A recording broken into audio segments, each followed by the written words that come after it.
Good evening students. आज मैं आपको स्टैंडर्ड 8 का साइंस का फर्स्ट लेसन कराने वाली हूँ, जो है living world and classification of microbes.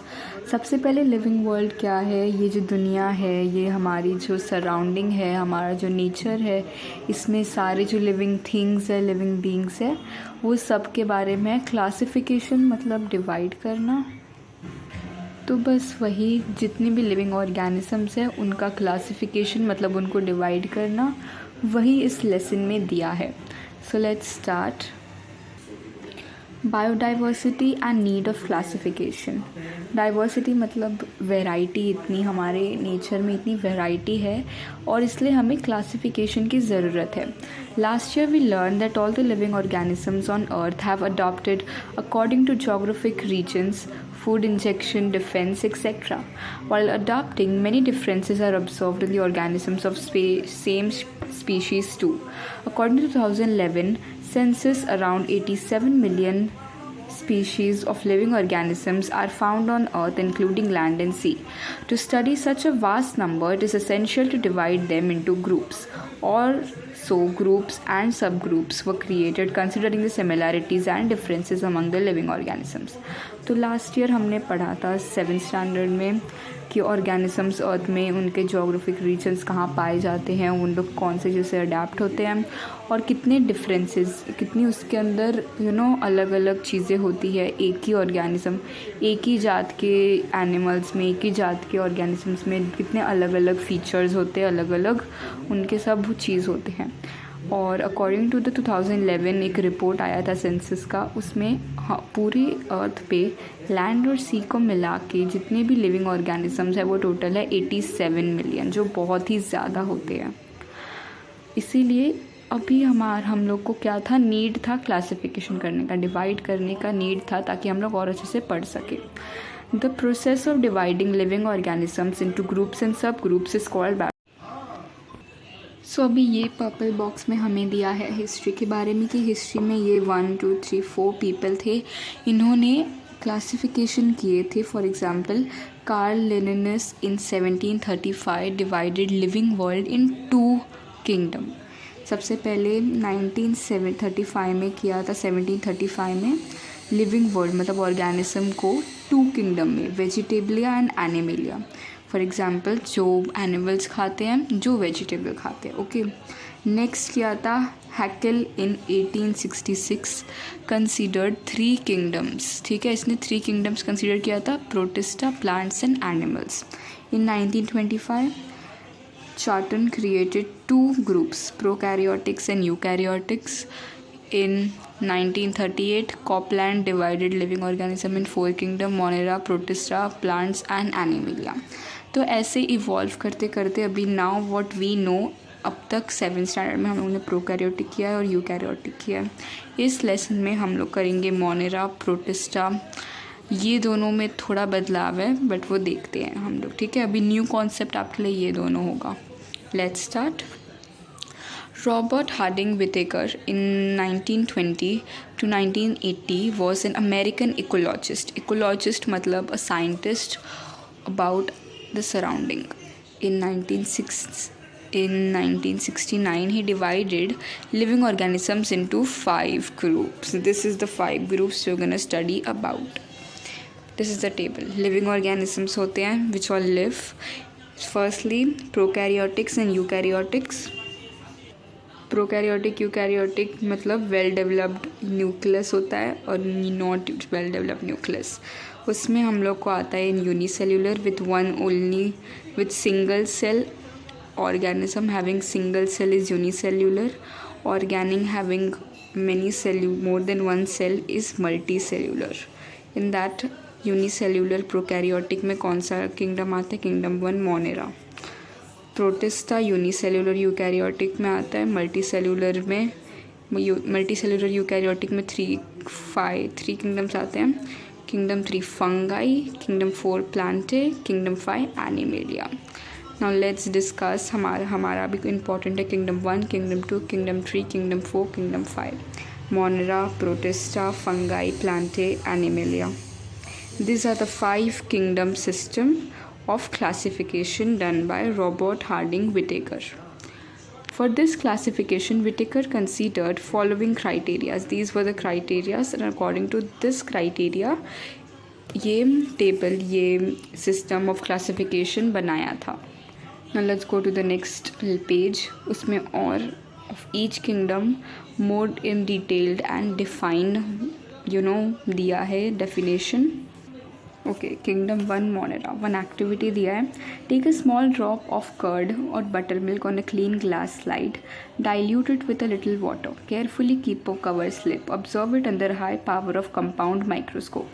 There are 2 types of microscope, electron microscope, compound microscope. Compound microscope is of higher scale than electron microscope.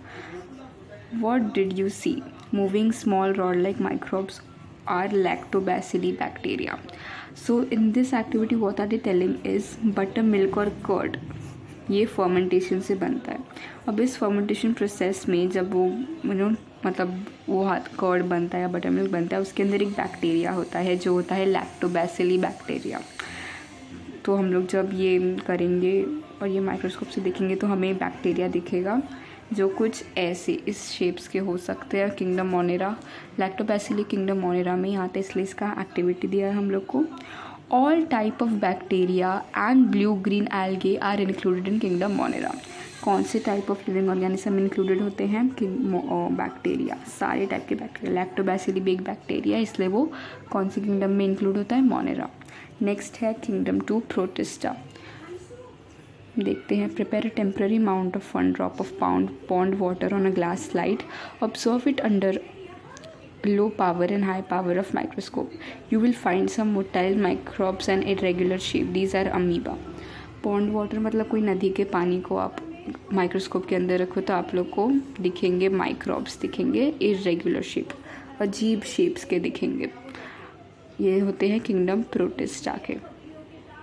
Okay, for example दिए Volvox, पैरामोशियम, Euglena, amoeba. ये उनके बारे में हम लोगों ने पढ़ा है 7th में. तो ये सब इंक्लूड होते हैं किंगडम प्रोटिस्टा में, जो होते हैं अमीबास. कैरेक्टरिस्टिक्स देखते हैं. इसके भी कैरेक्टरिस्टिक्स बहुत इंपॉर्टेंट है. Let's read this once. All the organisms are unicellular. They may be autotrophic और heterotrophic. These are prokaryotic cells without distinctive nucleus और cell organelle. Characteristics of protista. Protista are single-celled microorganism with well-defined nucleus enclosed in a nuclear membrane. They have pseudopodia or hair-like cilia or whip-like flagella for locomotion. For moving purpose they have locomotion. Locomotion मतलब moving purpose के लिए flagella होता है उनके पास. Autotropic. Autotrophs example euglena इधर जो दिया है autotroph, heterotroph amoeba and paramecium. Fungi ये तो हमें पता ही है. Take a moist piece of bread और bhakri and keep it in a container with lid for 2 to 3 days. After 2 to 3 days a fine cotton thread like tuff is found growing on the surface of the bread. Prepare a temporary amount of few threads from this culture and observe it under a microscope. Of course हम लोग ये अपने regular life में भी कभी देखा ही होगा आप लोगों ने कि जब भी ब्रेड पे जब वो एक्सपायर हो जाता है और उसको खुला रख देते तो हम लोग ऐसा फंगी लग जाता है उस पर. फंगस इसे इंग्लिश हिंदी में बोलते हैं मोस्टली. तो ये फंगस यही होता है. ओके, नेक्स्ट पेज पे जाते हैं. फंगाई के कैरेक्टरिस्टिक्स पढ़ते हैं. These are non-green eukaryotic heterotrophic organisms. Most of them are saprotropics. They feed upon decaying organic matter. Their cell wall is made up of tough and complex sugar called chitin. Some fungi are thread-like since some nuclei are present in cytoplasm. Examples of fungi: baker's yeast, aspergillus, fungus on corn, penicillium mushrooms. So many systems of classification are introduced after Whittaker's. His 5 kingdom system is widely accepted. Now this sentence means कि बहुत सारे जैसे हम लोग ने देखा इसके पहले स्टार्ट करने की हिस्ट्री में बहुत सारे जन ने निकाला था क्लासिफिकेशन. लेकिन ये वाला जो हम लोग ने आज पढ़ा 8th में आपको ये वाला दिया क्योंकि ये वाइडली एक्सेप्टेड है. ये सिस्टम, ये क्लासिफिकेशन का सिस्टम हर जगह एक्सेप्ट हुआ था. नेक्स्ट करते हैं. नेक्स्ट टॉपिक है क्लासिफिकेशन ऑफ माइक्रोब्स. ये हमने बहुत अच्छे से पढ़ा है if I am not wrong 7th में. बस उसका आगे का ही डिटेल्ड आपको मिलेगा 8th स्टैंडर्ड में. सब 8th 7th स्टैंडर्ड का ही है. Among the living organisms, microorganisms are largest in number, hence they are classified as follow. Now living organisms बहुत होते हैं जैसे हम लोग ने पढ़े अभी ये फंगाई एंड ऑल. उसमें माइक्रो ऑर्गेनिज्म सबसे बड़े होते हैं। तो अब माइक्रो ऑर्गेनिज्म का भी हम लोग को क्या है, इधर क्लासिफिकेशन है।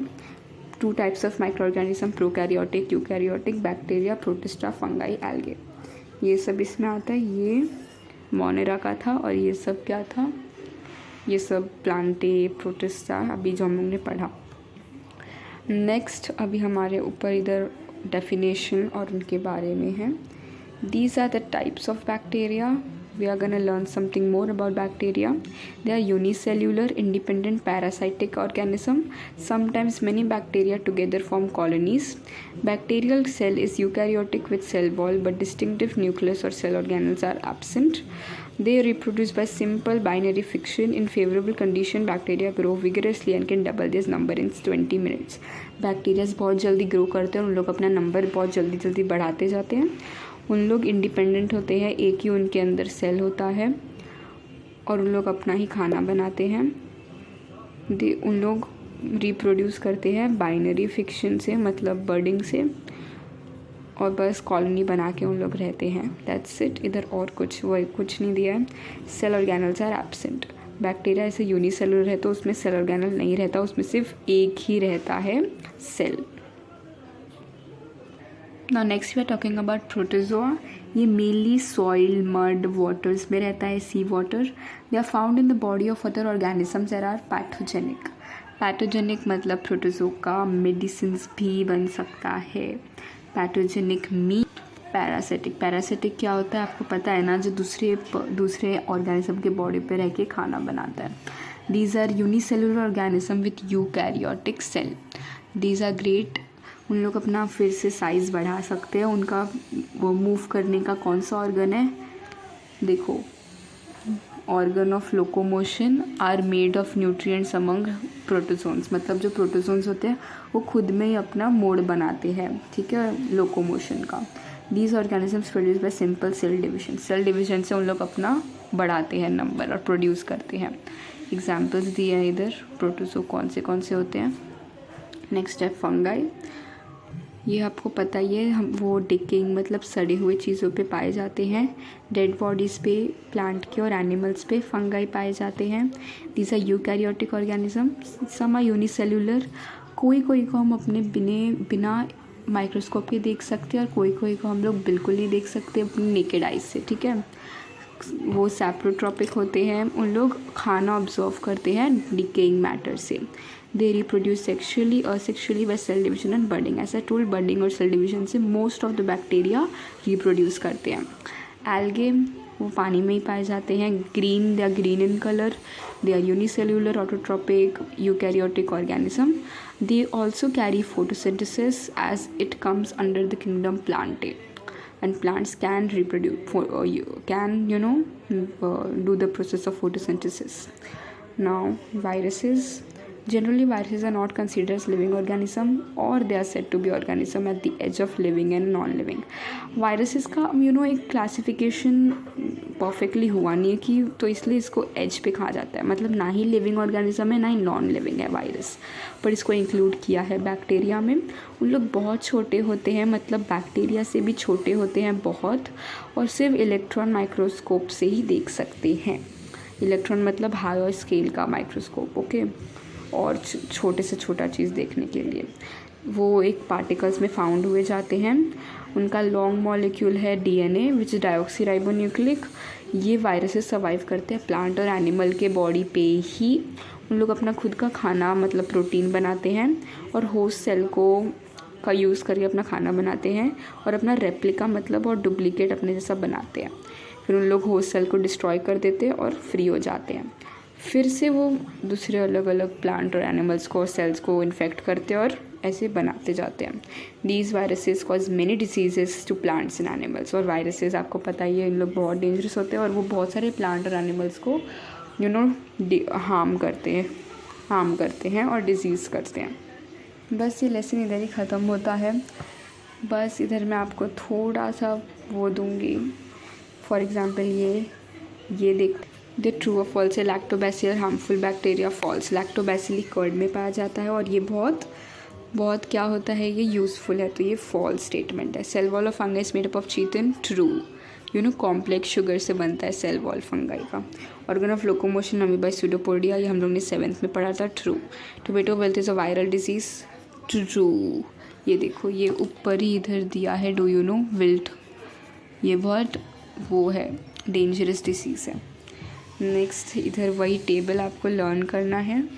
ये देखते हैं, I am green but I don't have organ, algae, I can produce my replica, कौन है जल्दी बताओ, वायरस है ये, I reproduce mainly by cell division, ये कौन हो सकता है, ये फंगाई है, I live on decaying organic matter, same fungi, I have nucleus and membrane bound cell organelle, any eukaryotic, I don't have true nucleus cell organelle plasma membrane, ऐसा सिर्फ एक ही है, any bacteria from kingdom Monera. Okay, बस इधर यही है इतने objectives में, ये देख लेते हैं।